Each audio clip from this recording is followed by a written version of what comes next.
அன்பிற்கினியவர்களே, இனிய வணக்கம். இங்கே இந்த நபர் அவர் நினச்ச மாதிரி தன்னுடைய பங்கை சரியாகத்தான் எடுத்துக்கிட்டார்.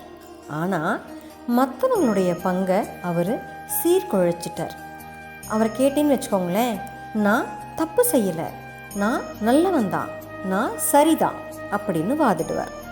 ஆனால் அவரை பொறுத்த வரைக்கும் அவர் பக்கம் அது நியாயமாக இருக்கலாம். ஏன்னா அவர் அவரோட பங்கை மட்டும்தான் எடுத்துருக்கிறார்.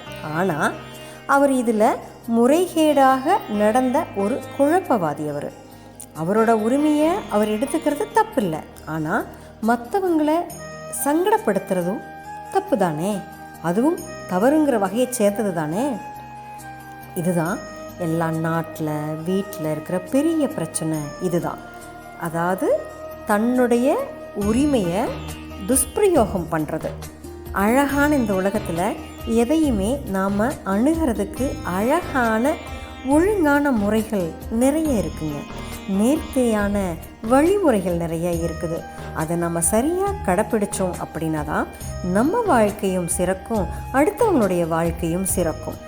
சீரழிவு இல்லாத சிறப்பான உலகம் இதனுடைய அடிப்படையில் தாங்க நமக்கு உருவாகும். வாழ்கிற வாழ்க்கை யாருக்கும் தொல்லை இல்லாமல் தொந்தரவு பண்ணாமல் வாழ்ந்துட்டு போகணுங்க. அதுதானே நவ நாகரிகமான நடத்தையுடைய ஒரு அடையாள சின்னமாக இருக்கும். சரிதானுங்களே நான் சொல்கிறது? நாளை சந்திப்போம் தோழமைகளை. மகிழ்வுடன் விஸ்டம் மெட்ரிக் மேல்நிலைப்பள்ளி, ஜெயா டிரைவ் வென்றார்.